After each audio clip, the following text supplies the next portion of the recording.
ಎಲ್ಲ ಸರ್ಕಾರಿ ಉದ್ಯೋಗಾಕಾಂಕ್ಷಿಗಳಿಗೆ ನಮ್ಮ ಯೂಟ್ಯೂಬ್ ಚಾನಲ್ಗೆ ಸ್ವಾಗತ.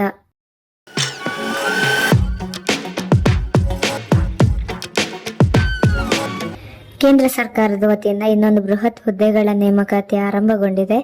ಹುದ್ದೆಗಳ ವಿವರ ನೋಡೋದಾದ್ರೆ ಸಂಸ್ಥೆ ಹೆಸರು ಪಶ್ಚಿಮ ಮಧ್ಯ ರೈಲ್ವೆ ಅಂದ್ರೆ ವೆಸ್ಟ್ ಸೆಂಟ್ರಲ್ ರೈಲ್ವೆ.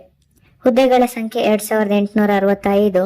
ಉದ್ಯೋಗ ಸ್ಥಳ ಜಬಲ್ಪುರ, ಮಧ್ಯಪ್ರದೇಶದ ಭೋಪಾಲ್, ರಾಜಸ್ಥಾನದ ಕೋಟಾ ಎಂಬ ಪ್ರದೇಶಗಳಲ್ಲಿದೆ. ಹುದ್ದೆ ಹೆಸರು ಅಪ್ರೆಂಟಿಸ್. ಇನ್ನು ಯಾವ ಯಾವ ವಿಭಾಗಗಳಲ್ಲಿ ಎಷ್ಟೆಷ್ಟು ಹುದ್ದೆ ಇದೆ ಅಂತ ಹೇಳಿ ಒಂದು ಚಾರ್ಟ್ ಕೊಟ್ಟಿದ್ದೀನಿ, ಚೆಕ್ ಮಾಡ್ಕೊಳ್ಳಿ.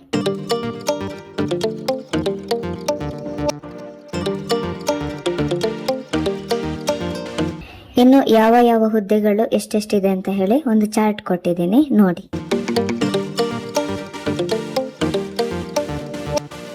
ಇನ್ನು ವೇತನದ ಬಗ್ಗೆ ನೋಡೋದಾದ್ರೆ ವೆಸ್ಟ್ ಸೆಂಟ್ರಲ್ ರೈಲ್ವೆ ಮಾನದಂಡಗಳ ಪ್ರಕಾರವಾಗಿರುತ್ತೆ.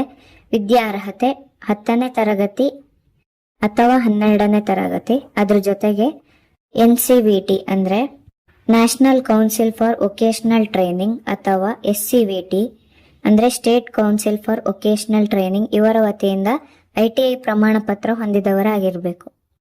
ಅರ್ಹತಾ ಮಾನದಂಡಗಳ ಬಗ್ಗೆ ನೋಡೋದಾದ್ರೆ ವಯಸ್ಸಿನ ಮಿತಿ ಅಭ್ಯರ್ಥಿಯು 20 ಆಗಸ್ಟ್ 2025ರಂತೆ ಕನಿಷ್ಠ 15 ವರ್ಷ, ಗರಿಷ್ಠ 24 ವರ್ಷದವರಾಗಿರ್ಬೇಕು. ವಯೋಮಿತಿ ಸಡಿಲಿಕೆ OBC ಅಭ್ಯರ್ಥಿಗಳಿಗೆ 3 ವರ್ಷ, SC/ST ಅಭ್ಯರ್ಥಿಗಳಿಗೆ 5 ವರ್ಷ, PWBD ಅಂದ್ರೆ 40%ಗಿಂತ ಜಾಸ್ತಿ ಅಂಗವಿಕಲತೆ ಹೊಂದಿದಂತಹ ಸಾಮಾನ್ಯ ವರ್ಗದ ಅಭ್ಯರ್ಥಿಗಳಿಗೆ ವಯೋಮಿತಿ ಸಡಿಲಿಕೆ 10 ವರ್ಷ, PWBD OBC ವರ್ಗದ ಅಭ್ಯರ್ಥಿಗಳಿಗೆ 13 ವರ್ಷ, PWBD SC/ST ವರ್ಗದ ಅಭ್ಯರ್ಥಿಗಳಿಗೆ 15 ವರ್ಷ ವಯೋಮಿತಿ ಸಡಿಲಿಕೆ ಇದೆ. ಅರ್ಜಿ ಶುಲ್ಕದ ಬಗ್ಗೆ ನೋಡೋದಾದ್ರೆ ಸಾಮಾನ್ಯ OBC EWS ಅಭ್ಯರ್ಥಿಗಳಿಗೆ 141 ರೂಪಾಯಿ ಫೀಸ್ ಇರುತ್ತೆ.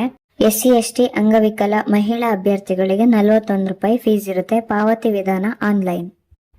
ಆಯ್ಕೆ ಪ್ರಕ್ರಿಯೆ ಬಗ್ಗೆ ನೋಡೋದಾದ್ರೆ ಅರ್ಹತೆ ಪಟ್ಟಿ ಅಂದ್ರೆ ಮೆರಿಟ್ ಲಿಸ್ಟ್, ದಾಖಲೆ ಪರಿಶೀಲನೆ, ವೈದ್ಯಕೀಯ ಪರೀಕ್ಷೆ ಮೂಲಕ ಆಯ್ಕೆ ಮಾಡಲಾಗುತ್ತೆ. ಯಾವುದೇ ಲಿಖಿತ ಪರೀಕ್ಷೆಗಳು ಇರೋದಿಲ್ಲ.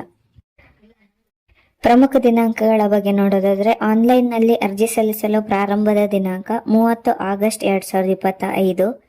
ಅರ್ಜಿ ಸಲ್ಲಿಸಲು ಕೊನೆಯ ದಿನಾಂಕ 29 ಸೆಪ್ಟೆಂಬರ್ 2025.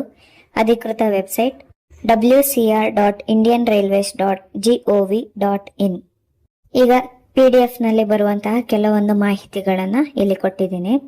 ಯಾವ ಯಾವ ವಿಭಾಗಗಳಲ್ಲಿ ಯಾವ ಯಾವ ಹುದ್ದೆಗಳು ಯಾವ ಯಾವ ವರ್ಗದವರಿಗೆ ಎಷ್ಟೆಷ್ಟಿದೆ ಅಂತ ಹೇಳಿ ಒಂದು ಚಾರ್ಟ್ ಅನ್ನು ಕೊಟ್ಟಿದ್ದೀನಿ, ಚೆಕ್ ಮಾಡ್ಕೊಳ್ಳಿ.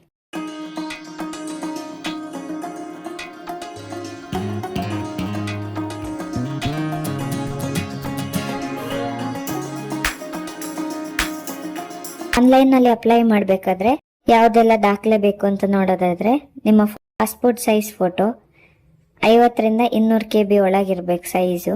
ಪಿಕ್ಸೆಲ್ 100x120 ಆಗಿರ್ಬೇಕು. ಆಮೇಲೆ ನಿಮ್ಮ ಸಿಗ್ನೇಚರ್, ಅದರ ಪಿಕ್ಸೆಲ್ ಸೈಜ್ 160 ರಿಂದ 70. ಅಪ್ಲೋಡ್ ಮಾಡುವಂತಹ ಸೈಜ್ 50 ರಿಂದ 200 KB ಒಳಗಿರ್ಬೇಕು. ನಿಮ್ಮ 10th ಮಾರ್ಕ್ಸ್ ಕಾರ್ಡ್, ಆಮೇಲೆ SC/ST OBC EWS ಸರ್ಟಿಫಿಕೇಟ್, ಈ ಸರ್ಟಿಫಿಕೇಟ್ ಗಳನ್ನ ಈ ವರ್ಗದವರು ಅಪ್ಲೋಡ್ ಮಾಡ್ಬೇಕೆಂದಿರೋರು ಅಪ್ಲೋಡ್ ಮಾಡಬಹುದು. ಆಮೇಲೆ ಅಂಗವಿಕಲ ವರ್ಗದವರಿಗೆ ಅಂಗವಿಕಲ ಪ್ರಮಾಣ ಪತ್ರ, ಆಮೇಲೆ ITI ಸರ್ಟಿಫಿಕೇಟ್, NCVT SCVT ಕಡೆಯಿಂದ ಪಡೆದ ಸರ್ಟಿಫಿಕೇಟ್ ಅಪ್ಲೋಡ್ ಮಾಡಬೇಕು. ಇದೆಲ್ಲರಿಗೂ ಕಂಪಲ್ಸರಿ. ಅಧಿಕೃತ ಅಧಿಸೂಚನೆಯ ಲಿಂಕ್, ಅಧಿಕೃತ ವೆಬ್ಸೈಟ್ ನ ಲಿಂಕ್, ಅಪ್ಲೈ ಮಾಡುವಂತಹ ಡೈರೆಕ್ಟ್ ಲಿಂಕ್ ಅನ್ನು ಡಿಸ್ಕ್ರಿಪ್ಷನ್ ನಲ್ಲಿ ಕೊಟ್ಟಿರ್ತೀನಿ.